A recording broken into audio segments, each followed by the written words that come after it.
Good morning. पिछले video में हम लोग कोलाइडी विलयन बनाने की विधियां पढ़ रहे थे। इसमें जल स्नेही कोलाइड का निर्माण और फिर जल विरोधी कोलाइड का निर्माण करना सीख रहे थे, जिसमें से 4-5 विधि पढ़ चुके थे, जिसमें अति शीतलन विधि और उसके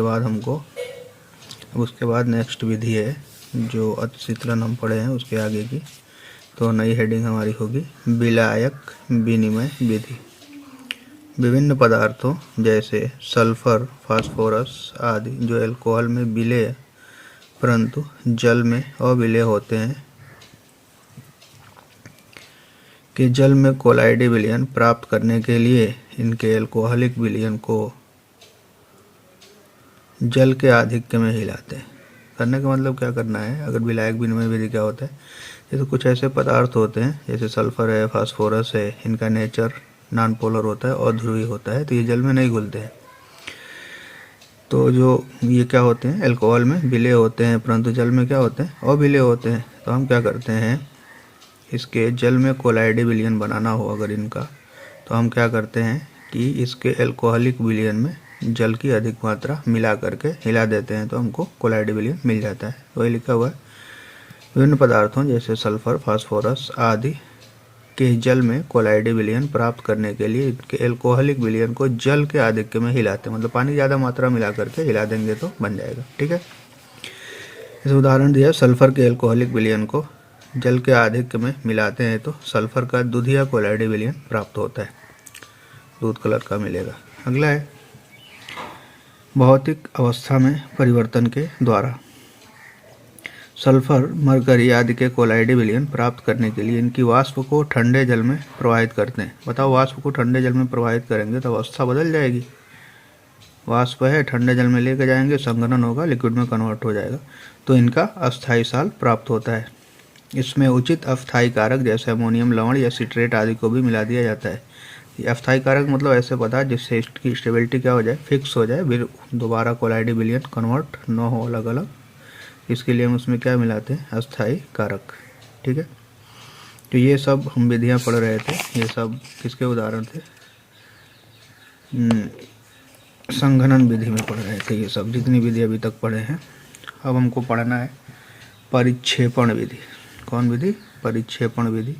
इस विधि में पदार्थ के बड़े कणों को छोटे कणों में तोड़ा जाता है। इसके लिए प्रमुख विधियाँ निम्नलिखित हैं। मान लीजिए बड़े बड़े कण होंगे तो कोलाइडी कणों के का साइज होता है ना फिक्स, 1 नैनोमीटर से 100 नैनोमीटर के बीच में। तो इससे बड़े अगर साइज हो तो उसको क्या करेंगे, तोड़ करके कोलाइडल साइज के अंतर्गत लेकर के आते हैं, फिर कोलाइडी विलयन प्राप्त करते हैं।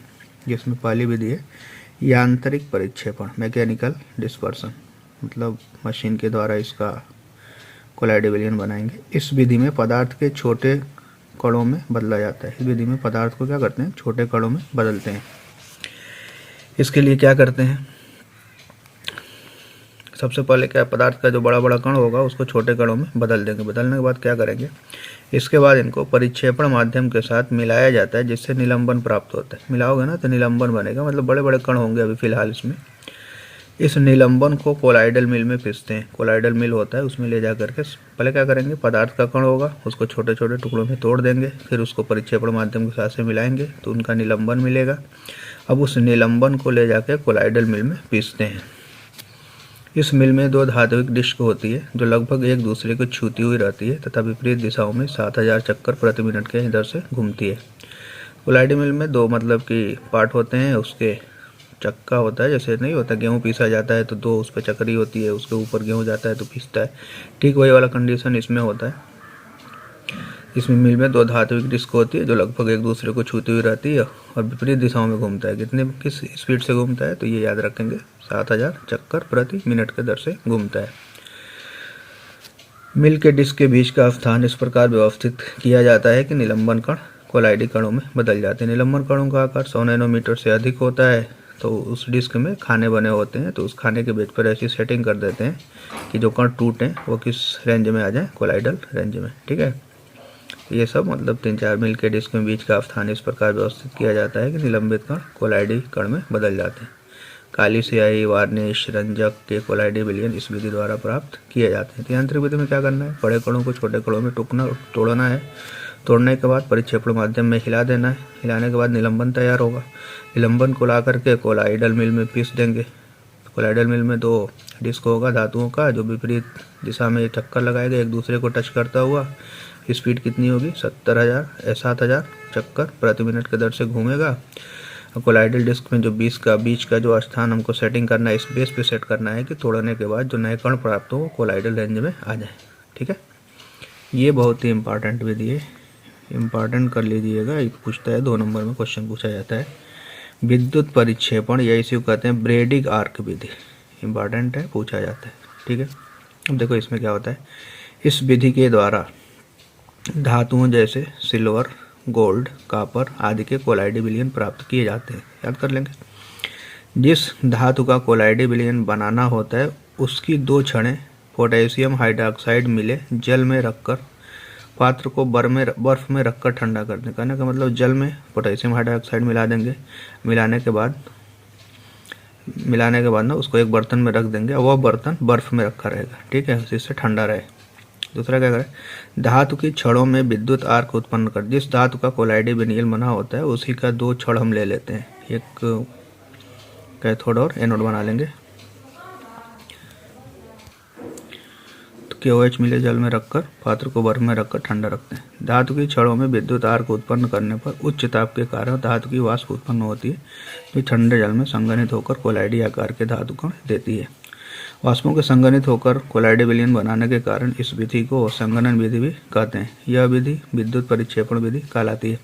देखो आसान है, कुछ करना नहीं है। क्या करना है, धातुओं के साल बनते हैं इससे। जिस धातु का कोलाइडी विलयन बनाना होता है उसी का 2 छड़ ले लेंगे, उसी धातु का। ठीक है, और उस धातु के 2 छड़ को पोटेशियम हाइड्रोक्साइड मिले जल में रखकर और उस बर्तन को जिसमें जल रखा हुआ है एक बर्फ में रख देंगे।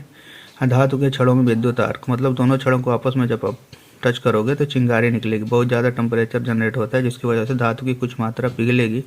पिघल के इतना ज़्यादा टेम्परेचर हो जाएगा कि डायरेक्ट वाष्प में बदल जाएगा। जब वाष्प में वो बदलेगा तो साथ ही क्या देखते हैं, बर्फ़ क्या है, वहाँ पे बर्फ़ में रखा हुआ है विलयन, तो ठंडा होगा तो उसका संघनन होगा और उसके छोटे छोटे कण जल में मिलते रहेंगे और कोलाइडी विलयन प्राप्त हो जाएगा। लिखा है, धातु की छड़ों में विद्युत आर्क उत्पन्न करने पर उच्च ताप के कारण धातु की वाष्प उत्पन्न होती है, जो ठंडे जल में संघनित होकर कोलाइडी आकार के धातु कण देती है। वाष्पों के संघनित होकर कोलाइडी विलयन बनाने के कारण इस विधि को संघनन विधि कहते हैं। यह विधि क्या है, विद्युत परिक्षेपण विधि कहलाती है। ठीक है, ये फिगर भी बनाना पड़ेगा आपको एग्जाम के अंदर। मतलब अपने बैटरी जोड़ दिया, धातु का इलेक्ट्रोड है, जिस धातु का बनाना है कोलाइडी विलयन। ठीक है, और इसमें जल भरा हुआ है, किससे, KOH से मिला हुआ जल है इसमें। इसको ये बर्फ़ के टुकड़े हैं छोटे छोटे, इसी टुकड़े में इसको रख दिया गया है, तो पूरा सोल्यूशन क्या होगा, ठंडा होगा। अब क्या करेंगे ना, इसमें भी इसको भी जोड़ दिया बैटरी से, इसको भी जोड़ा हो। ठीक है, एक को प्लस से एक को माइनस से। अब दोनों को आपस में जब टच करोगे ना तो यहाँ पे चिंगारी उत्पन्न होगी और वाष्प बनेगा, धातु का वाष्प बनेगा। ये ठंडा है, जैसे वाष्प बनेगा ठंडे की वजह से तुरंत किसमें कन्वर्ट हो जाएगा, लिक्विड में कन्वर्ट होगा और इसमें जाकर के मिलता रहेगा और हमको कोलाइडी विलयन प्राप्त हो जाएगा। ये विधि क्या कहलाती है, विद्युत परिक्षेपण विधि। ठीक है, अगला है पेप्टीकरण, पेप्टाइजेशन। ताज़ा बने अवक्षेप को विद्युत अपघट्ट में मिलाकर पुनः कोलाइडी विलयन में बदलने का प्रक्रम पेप्टीकरण कहलाता है। मान लो कोई अवक्षेप प्राप्त हुआ, उसमें विद्युत अपघट्ट मिला दो और कोलाइडी विलयन बन जाए, इस विधि को क्या बोलते हैं, पेप्टाइजेशन या पेप्टीकरण। ताज़ा बने अवक्षेप को विद्युत अपघट्ट में मिलाकर पुनः कोलाइडी विलयन में बदलने का प्रक्रम पेप्टीकरण कहलाता है। जब कोलाइडी विलयन में ना कोई पदार्थ अगर आप मिलाते हो तो उसका अवक्षेप प्राप्त हो जाएगा, कोलाइडल अवस्था समाप्त हो जाएगी। और अवक्षेप में फिर से विद्युत अपघट्ट मिला दोगे कोई, तो फिर वो किस में बदल जाए, कोलाइडी विलयन में। तो इसी क्रिया को क्या कहते हैं, पेप्टीकरण। तथा प्रयुक्त किया गया विद्युत अपघट्ट पेप्टीकारक कारक, जिसकी वजह से पेप्टीकरण की क्रिया होती है, जिस विद्युत अपघट्ट की वजह से, उसको क्या बोलते हैं, पेप्टीकारक। पेप्टीकरण का मुख्य कारण अवक्षेप द्वारा पेप्टीकारक के आयनों का अधिशोषण है। पेप्टीकरण का मुख्य कारण अवक्षेप द्वारा पेप्टीकारक के आयनों का अधिशोषण। अवक्षेप क्या होता है, अवक्षेप के ऊपर जो पेप्टीकारक के जो आयन होते हैं, वैद्युत अपघट्ट के आयन, उस अवक्षेप पर क्या होते हैं, अधिशोषित हो जाते हैं। प्रमुख पेप्टीकारक कौन कौन है, शक्कर, गोंद, जिलेटिन, विद्युत अपघट्ट आदि होते हैं। जैसे उदाहरण देख लें, ताजे बने फेरिक हाइड्रोक्साइड अवक्षेप को कोलाइडी विलयन में बदलने के लिए इसे फेरिक क्लोराइड या अमोनियम हाइड्रोक्साइड के विद्युत अपघट्ट विलयन में घोला जाता है। ताजे बने फेरिक हाइड्रोक्साइड अवक्षेप को कोलाइड विलयन में बदलने के लिए इसे फेरिक क्लोराइड या अमोनियम हाइड्रोक्साइड के विद्युत अपघट्ट के विलयन में घोला जाता है। तो होता क्या है, मान लीजिए FeOH का होल थ्राइस FeCl3, इन दोनों को जब घोलेंगे तो होता क्या है, ये जो फेरिक हाइड्रोक्साइड है ना, फेरिक हाइड्रोक्साइड की अवक्षेप इसके सतह पर ये टूटेगा Fe+3 और Cl माइनस में, मतलब ऐसे टूट जाएगा Fe+3 और 3Cl माइनस में। तो फिर मान लो ये फेरिक हाइड्रोक्साइड का ये अवक्षेप है, ठीक है। तो इस अवक्षेप पर जाकर के Fe+3 का अधिशोषण हो जाएगा, ये जाके इस पर चिपक जाएंगे। तो वही है फेरिक हाइड्रोक्साइड और इसके ऊपर कौन चिपक गया, Fe+3 आयन। तो ये पूरा और साथ में 3Cl माइनस। तो दो टाइप के आयन बनते हैं, एक को बोलते हैं, यह अस्थाई लेयर कहलाता है, अस्थाई परत, अभी आगे पढ़ोगे इसको, और ये विसरित परत कहलाता है, ठीक है। तो यहाँ पे ये फेरिक हाइड्रोक्साइड अवक्षेप पर कौन हो, Fe के कण क्या हो गए, अधिशोषित हो गए। तो ये विलयन बन गया फेरिक हाइड्रोक्साइड का कोलाइडल साल्ट। या ताजा अवक्षेप है फेरिक हाइड्रोक्साइड के FeCl3 आपने मिला दिया, तो इसको ऐसे भी लिख सकते हो आप, FeOH का होल थ्राइस इंटू Fe पर 3+3Cl माइनस, इसको कोलाइडल साल हो जाएगा। इसको क्या बोलते हैं, विसरित परत। अभी आपको पढ़ेंगे कैसे आवेश जनरेट होता है, डबल लेयर्स थ्योरी एक पढ़ना है अभी आवेश जनरेशन का, तो वहाँ पे आप क्लियर हो जाएगा, लेकिन यहाँ पे आप देख लें, अब लिख लेंगे। स्टैनिक ऑक्साइड का अस्थायी साल प्राप्त करने के लिए स्टैनिक ऑक्साइड के अवक्षेप में हाइड्रोजन क्लोराइड मिलाया जाता है। इसी तरह एल्युमिनियम हाइड्रोक्साइड तथा AgCl के कोलाइड विलयन प्राप्त करने के लिए इसमें ताजे अवक्षेप में HCl तथा AgNO3 के अतितनु विलयन को घोला जाता है। इससे आपको पता चल गया होगा कि कौन कौन इसमें पेप्टिक कारक है। इसमें HCl AgNO3 क्या है, पेप्टिक कारक। तो कोलाइड विलयन बनाने की कुछ विधियाँ थी, ये विधियाँ आपको अच्छे से, विधि को आपको एक दो बार पढ़ लीजिएगा, और ऐसा पढ़ लीजिएगा कि एग्ज़ाम में लिख लो। एक बार लिख लोगे, एग्ज़ाम में अगर लिख लिए तो पढ़ाई समझ लीजिए कि सफल हो गई, वरना कितना भी नोट्स बना लो, कुछ भी कर लो, अगर तैयारी नहीं करोगे तो फिर कोई फ़ायदा है नहीं इसका। तो आप अच्छे से पूरे ध्यान के साथ वीडियो को देख करके पूरा कंसंट्रेट होकर के नोट्स बनाएं, कि एक बार लिख लो सिर्फ नोट्स तो आपको पूरा का पूरा तैयार हो जाए, ठीक है। अब सबसे इम्पॉर्टेंट टॉपिक, कोलाइडी विलयन का शुद्धिकरण। कोलाइडी विलयन मान लो बना दिया आपने, तो उसका शोधन भी तो करना पड़ा, शुद्धियाँ भी होंगी उसमें, तो उसको शुद्धिकरण के लिए कौन सी विधियाँ अपनाई जाती हैं। तो प्यूरिफिकेशन ऑफ कोलाइडल सॉल्यूशन, कोलाइडी विलयन के शोधन के लिए निम्नलिखित विधियों का प्रयोग करते हैं। पहला है अपोहन, डायलिसिस, नाम सुने होंगे, ब्लड चेंज किया जाता है डायलिसिस के द्वारा, या गुर्दे की सफाई, किडनी की सफाई की जाती है अपोहन विधि द्वारा। देखो पहली बार जब क्या बोलते हैं डिफरेंशिएट कर रहे थे, तो ग्राहम ने दो टाइप के कण बताए थे। एक को कहा था उन्होंने क्रिस्टला और एक को कहा था कोलाइडल कण, और उस बेस पर उन्होंने डिसाइड इस बेस पर किया था कि इन कणों को अर्धपारगम में झिल्ली या चर्म पत्र से गुजारा था, गुजारने के बाद जो पास कर गए वो क्रिस्टलाभ थे, जो पास नहीं हो रहे थे उससे वो कोलाइडल विलयन थे। सेम वही वाला मेथड यहाँ पे हम देखेंगे। क्या लिखा है, कोलाइड को क्रिस्टलीय पदार्थ से चर्म पत्र द्वारा विसरण क्रिया के माध्यम से पृथक करना अपोहन कहलाता है। कोलाइड को क्रिस्टलीय पदार्थ से चर्म पत्र द्वारा विसरण क्रिया के माध्यम से पृथक करना अपोहन कहलाता है। मान लो कोई अशुद्ध साल है, तो इसको आप एक चर्म पत्र झिल्ली में रख करके ऐसे बंद करके बांधते हैं, अशुद्ध साल है इसमें, ठीक है, जंतु झिल्ली की थैली, या इसी को कहते हैं अर्धपारगम झिल्ली, और इसमें क्या है, जल है।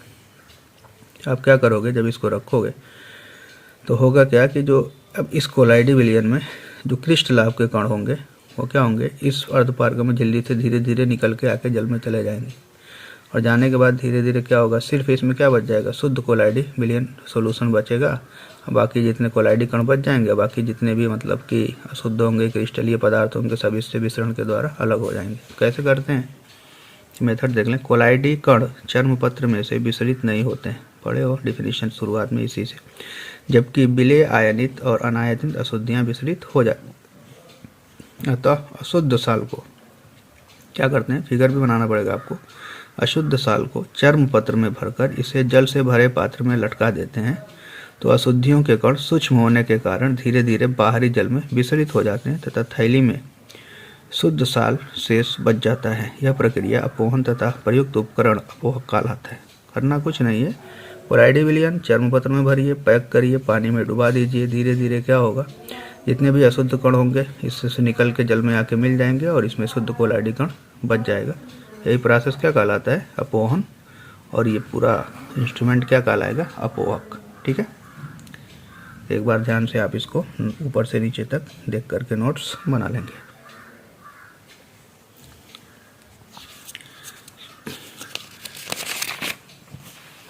अगला है विद्युत अपोहन।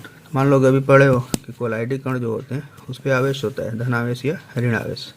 तो मान लीजिए आप जनरल रख दिया है पानी में, कोलाइडी विलयन को चर्म पत्र में भर के पानी में डुबा दिया आपने। लेकिन अगर मान लो हमको पता चल जाए कि कोलाइडी विलयन जो होता है वो तो आवेशित होता है, ये तो पता है, या तो धनावेशित होगा या ऋणावेशित होता है। तो अगर वैसे ही रख दो तो धीरे धीरे विचलित होगा। लेकिन अगर हम इलेक्ट्रोड लगा दें, मान लीजिए कोई ऋणावेशित क्या बोलते हैं कोलाइड है, तो उसको हमने चर्मपत्र झिल्ली में रख करके क्या कर दिया, उसी में एक इलेक्ट्रोड लगा दिया। तो इलेक्ट्रोड मान लो ऋणावेशित कोलाइड है तो वहाँ पे उसके साइड में धनावेशित एक इलेक्ट्रोड हमने लगा दिया। तो वो क्या करेगा? अट्रैक्ट करेगा ना उसको अपनी ओर। तो जैसे जैसे जितने तेज़ी के साथ वो अट्रैक्ट करेगा तो ये कोलाइडी कण क्या करेगा? कोलाइडी कण जो चर्मपत्र के अंदर होंगे वह गति करेंगे और उसके गति करने की वजह से क्या होगा, उसमें जितने भी मतलब कि वैद्युत अपघट्ट के पार्टिकल्स होंगे वो जल्दी जल्दी मतलब उनके विसरण की दर बढ़ जाएगी। मतलब अपोहन में अगर अपोहन की दर को आपको अपोहन के द्वारा विसरण की दर बढ़ानी हो तब हम इस वैद्युत अपोहन विधि का प्रयोग करते हैं। से अपोहन की प्रक्रिया धीमी गति से होती है। यदि अशुद्ध साल की बनी जंतु झिल्ली की थैली के दोनों ओर इलेक्ट्रोड लगा देते हैं तो अशुद्ध साल में उपस्थित आयनिक अशुद्धियाँ इलेक्ट्रोडों द्वारा आकर्षित होकर तेजी से बाह्य जल में विसरित हो जाती हैं। मान लीजिए अगर आयनिक अशुद्धियाँ हैं उसमें, एक चीज़ और, आयनिक हैं तो धनावेशित और ऋणावेशित होंगी। अशुद्धियाँ कोलाइडी विलयन में मिली हुई हैं, हमने इलेक्ट्रोड लगा दिया है तो प्लस वाले माइनस की ओर आकर्षित होने लगेंगे, माइनस वाले प्लस की ओर, जल्दी जल्दी अशुद्धि बाहर निकल जाएगी। वही कह रहा है, अशुद्ध साल में उपस्थित आयनिक अशुद्धियाँ इलेक्ट्रोडों द्वारा आकर्षित होकर तेजी से बाह्य झिल्ली में विसरित हो जाती हैं जिससे साल शुद्ध हो जाता है। यह प्रक्रिया विद्युत अपोहन कहलाती है। उदाहरण देख लो, ऐसे मरीज जिनके वृक्क किडनी कार्य करना बंद कर देते हैं उनके रक्त को कृत्रिम वृक्क मशीन द्वारा शुद्ध किया जाता है। यह कृत्रिम वृक्क मशीन भी अपोहन के सिद्धांत के अनुसार कार्य करती है। जानते हैं ना, रक्त क्या है? कोलाइडी विलयन है। उसमें अशुद्धियाँ मतलब कि रक्त अगर खराब हो जाता है तो उसको डायलिसिस के द्वारा शुद्ध किया जाता है। जितने भी उसमें अशुद्ध पदार्थ होते हैं वो धीरे धीरे आप चर्मपत्र झिल्ली में रख करके और इलेक्ट्रोड लगा कर देंगे तो जितनी भी उसमें आयनिक अशुद्धियाँ होंगी वो विपरीत आवेशित इलेक्ट्रोड की ओर जल्दी जल्दी आकर्षित होंगी, जिसकी वजह से विसरण की दर तेजी से हो जाता है और शुद्ध ब्लड बच जाता है। ठीक है, ये क्रिया क्या कहलाती है? अपोहन। तो इसको आप नोट भी करेंगे, सब पूछने वाले, सब एग्जाम में आने वाले क्वेश्चन है तो थोड़ा ध्यान से पढ़ लेंगे। थियोरेटिकल टाइप का चैप्टर है, पहले ही बोले थे, तो थियरी टाइप का है तो आपको सिर्फ लिखना ही है और समझ के एग्जाम में लिख देना। अगला है अति सूक्ष्म निस्यंदन या परानिस्यंदन भी बोलता है, अल्ट्रा फिल्ट्रेशन मेथड।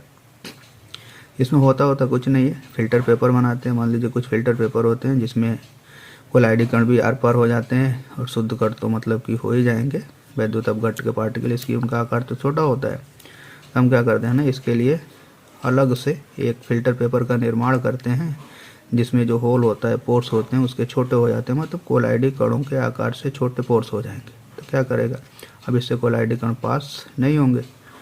तो समझ लीजिए कि इसी टाइप का निस्यंदन का मतलब होता है छानना। फिल्ट्रेशन नामी अल्ट्रा फिल्ट्रेशन, हाई लेवल का फिल्टर पेपर यूज करेंगे, बस बाकी कुछ है नहीं। इसमें भी देख लें, कोलाइडी कण सीधे सामान्य फिल्टर पेपर को पार कर जाते हैं क्योंकि इनके छिद्र का आकार 1 माइक्रोन से 100 मिली माइक्रोन कोलाइडी कणों के आकार से बड़ा होता है। सीधा मतलब है कि 1 नैनोमीटर से 100 नैनोमीटर के बीच में जो इनका रेंज होता है ना कोलाइडी कणों का, सामान्य फिल्टर पेपर का आकार इससे बड़ा होता है। तो छानने से फायदा क्या होगा, आर पार हो जाएंगे।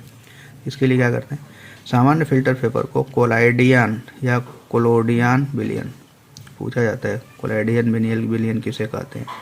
एल्कोहल और ईथर के मिश्रण को 4% नाइट्रोसेलुलोज का विलयन। एल्कोहल व ईथर के मिश्रण में 4% नाइट्रोसेलुलोज का विलयन। सेलुलोज का नाइट्रेशन करा करके नाइट्रोसेलुलोज बनाते हैं। नाइट्रोसेलुलोज के 4% सोल्यूशन को किसमें घोलना है? एल्कोहल और ईथर में। इसी विलयन को क्या बोलते हैं? कोलाइडल विलयन, कोलाइडियन विलयन। को जिलेटिन विलयन में डुबोकर फॉर्मेल्डिहाइड के विलयन में रखा जाए तो इसके छिद्र छोटे एवं पेपर कड़ा हो जाता है। कैसे बनाना है अल्ट्रा फिल्टर पेपर? सामान्य फिल्टर को पेपर को कोलाइडल विलयन में डुबो देना है। कोलाइडल विलयन का मतलब एल्कोहल और ईथर का मिश्रण होगा, उसमें 4% सेलुलोज नाइट्रेट का विलयन, नाइट्रोसेलुलोज का सोल्यूशन आपस में मिक्स करके बनाया गया कोलाइडियन में। इसमें पहले डुबोना है, फिर निकाल के कहाँ डालना है? जिलेटिन में, और फिर उसमें से निकाल के फॉर्मेल्डिहाइड में रख देंगे। तो रखेंगे ना तो ये जो होल्स होते हैं इसके बड़े बड़े वो छोटे हो जाते हैं और पेपर क्या हो जाता है? टाइट हो जाता है, कड़ा हो जाता है। यह उपचारित फिल्टर पेपर कोलाइडी कणों को पार नहीं जाने देता है, जबकि वास्तविक विलयन के कण इससे आसानी से पार हो जाते हैं। इस प्रकार के पेपर को अल्ट्रा फिल्टर पेपर कहते हैं। तो किसी साल के वैद्युत अपघट्य तथा परिक्षेपण माध्यम से अल्ट्रा फिल्ट्रेशन के द्वारा पृथक करने की क्रिया को अतिसूक्ष्म निस्यंदन कहते हैं। किसी साल के वैद्युत अपघट्य तथा परिक्षेपण माध्यम से, किसी साल के वैद्युत अपघट्य तथा परिक्षेपण माध्यम से अल्ट्रा फिल्ट्रेशन के द्वारा पृथक करने की क्रिया को अतिसूक्ष्म निस्यंदन कहते हैं। किसी साल वैद्युत अपघट्य, किसी साल के वैद्युत अपघट्य तथा परिक्षेपण माध्यम से अल्ट्रा फिल्ट्रेशन के द्वारा पृथक करने की क्रिया को, किसी साल के वैद्युत अपघट्य को, ऐसे होना चाहिए, वैद्युत अपघट्य को परिक्षेपण माध्यम से अल्ट्रा फिल्ट्रेशन के द्वारा पृथक करने की क्रिया को अतिसूक्ष्म निस्यंदन कहते हैं। क्लियर? ये सब क्या था? कोलाइडी विलयन बनाने की विधियां, और ये 3 विधि है कोलाइडी विलयन को शुद्ध करने की विधियां। तो पूछा जाता है कोलाइडी विलयन को शुद्ध करने की कितनी विधियां? तो 3 विधियां। एक है अपवहन, एक है वैद्युत अपवहन, एक है अल्ट्रा फिल्ट्रेशन। डायरेक्ट ऑप्शनल में भी क्वेश्चन पूछा जा सकता है कि कोलाइडी विलयन को शुद्ध करने की विधियां हैं, चाहे विधियां नहीं, निम्नलिखित में कौन सी विधि द्वारा कोलाइडी विलयन को शुद्ध नहीं किया जाता है? इन तीनों का नाम होगा, चौथा कोई ऐसी मेथड होगा जो नहीं होता है। ठीक है, तो आप कम से कम हेडिंग तो ज़रूर याद रखेंगे और इसको अच्छे से एक बार लिख के पढ़ लोगे, याद हो जाएगा। पूरा थ्योरेटिकल टाइप का है, जल्दी से ख़त्म हो जाए, बस कोशिश यही है। कोलाइडी विलयन के गुण क्या क्या होता है? तो कोलाइडी विलयन के प्रमुख गुण निम्न प्रकार हैं। भौतिक गुण में विषमांगी प्रकृति होती है इनकी। कोलाइडी विलयन विषमांगी प्रकृति के होते हैं। इनमें 2 प्रावस्थाएं होती हैं जिन्हें प्रक्षिप्त प्रावस्था तथा परिक्षेपण माध्यम कहते हैं। पढ़े ही हो, जानते हो। अस्थायित्व तो क्या है? कोलाइडी विलयन अस्थायी होते हैं। जब ये गतिक अवस्था में होते हैं तो पात्र की तली में नीचे नहीं बैठते हैं। जैसे मान लीजिए धूल हो, धूल के कण या मिट्टी के कण को पानी में क्या कर दिया जाए? मिला करके हिला दिया जाए तो विषमांगी विलयन बनेगा, लेकिन रख दोगे ना तो कुछ देर के बाद ना पूरे मिट्टी के कण जमीन में मतलब कि नीचे तल में जाकर बैठ जाएंगे, पानी अलग दिखाई दो, लेयर दिखने लगेगी। लेकिन कोलाइडी में ऐसा नहीं होता है, विषमांगी विलयन, लेकिन आप कितना भी हिला करके छोड़ दो, इसमें क्या होता है? नीचे जाकर के कण नहीं बैठते हैं, मतलब कोलाइडी विलयन अस्थायी विलयन होता है। ठीक है। निस्यंदन, छानने की बात हो रही। कोलाइडी कण सामान्य फिल्टर पेपर से विचलित हो जाते हैं, इनको अल्ट्रा फिल्टर पेपर द्वारा रोका जाता है। सामान्य फिल्टर पेपर होगा तो आर पार निकल जाएंगे कण, अगर अल्ट्रा फिल्टर पेपर होगा तो मतलब इसको छाना जा सकता है। अणुसंख्य गुणधर्म, तो वही अणुसंख्य गुणधर्म वही है 4 जो पढ़े हो आप। परासरण दाब, वाष्प दाब का अवनमन, क्वथनांक का उन्नयन और हिमांक का अवनमन। संगुणित अणुओं के बनने के कारण बहुत से अणुसंख्य गुणधर्म जैसे वाष्प दाब के अपेक्षिक अवनमन, क्वथनांक में उन्नयन, हिमांक में अवनमन, परासरण दाब आदि के प्रेक्षित मान वास्तविक मान से कम होते हैं। अणुसंख्य गुणधर्म का मतलब वे गुणधर्म जो अणुओं की संख्या पर निर्भर करते हैं, और इसमें संगुणन का कोलाइड में हमेशा क्या होते हैं? कण अगर संगुणित हो रहे हैं, इकट्ठा हो रहे हैं, तो संगुणित होने का मतलब अगर 2 हैं तो संगुणित होकर क्या हो जाएंगे? 2 से 1 हो जाएंगे। तो 2 से 1 होने का मतलब कणों की संख्या में क्या हो गई? कमी आ गई। तो कणों की संख्या में कमी होगी तो वास्तविक जो मान इनका मतलब अणुसंख्य गुणधर्म के जो मान आने चाहिए उसका मान क्या होगा? वास्तव मान से कम आएगा। ठीक है। अगला है यांत्रिक गुण। तो यांत्रिक गुण में हमारा आता है ब्राउनियन गति, मतलब टेढ़ी मेढ़ी गति। रॉबर्ट ब्राउन वनस्पति वैज्ञानिक थे ने 1827 में खोजा कि जल में निलंबित परागकण लगातार सभी संभव दिशाओं में अनियमित गति करते रहते हैं। कुछ समय बाद यह भी खोजा गया कि कोलाइडी कण भी टेढ़ी मेढ़ी जिगजैग गति दर्शाते हैं। इस प्रकार की गति को क्या कहते हैं? ब्राउनी गति। परिक्षेपण माध्यम के कण परिक्षिप्त प्रावस्था के कणों से टकराते रहते हैं। 1863 में वीनर ने व्यक्त किया था कि परिक्षेपण माध्यम के कणों की टक्करें अतुल्य होती हैं, जिससे टेढ़ी मेढ़ी गति उत्पन्न होती है।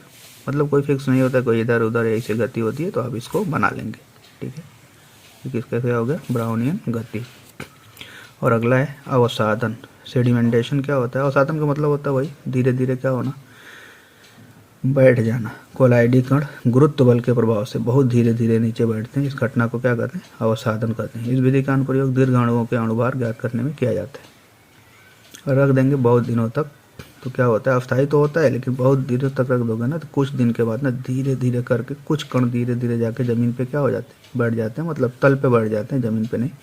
इसीलिए ना आप जब भी देखते हो जितनी भी लिक्विड फॉर्म में मेडिसिन आते हैं, तो उसमें मैक्सिमम कोलाइडी विलयन होता है। जितने भी कोलाइडल स्टेट वाले सोल्यूशन होते हैं, मतलब कोलाइडी विलयन वाले जितने भी मतलब की दवाइयाँ होती हैं, इसमें कुछ में कोलाइडी विलयन बनता है। कोलाइडल फार्म में ही हम मैक्सिमम मतलब कि लिक्विड फार्म की दवाइयों का यूज करते हैं। तो इसीलिए ना उस पर लिखा रहता है शेक वेल बिफोर यूज, मतलब पीने से पहले क्या करना है? उसको हिला देना है, कि ताकि सब सारे पार्टिकल आपस में क्या हो जाए? मिक्स हो जाए। ठीक है, अवसादन। इसके बाद से हमको प्रकाशीय गुण पढ़ना है, 2-4 और हेडिंग है, तो दो वीडियो के बाद ये खत्म हो जाएगा चैप्टर। तो उम्मीद करते हैं आप नोट्स बना ही रहे होंगे और अच्छे से पढ़ाई करें और इस चैप्टर को जल्दी से जल्दी समाप्त करें। अच्छे से 1-2 बार लिख लो कि दोबारा पढ़ने की ज़रूरत ना पड़े। पूरा का पूरा चैप्टर ही थियोरेटिकल टाइप का है, तो अगर थोड़ा सा कंसंट्रेट होकर तो पढ़ना पड़ेगा कि याद भी हो जाए। अगर वीडियो ठीक ठाक लग रहा हो तो लाइक तो कर ही दें, और जिनके पास वीडियो नहीं पहुंच पा रहा है उनके पास शेयर भी कर दें। Thank you.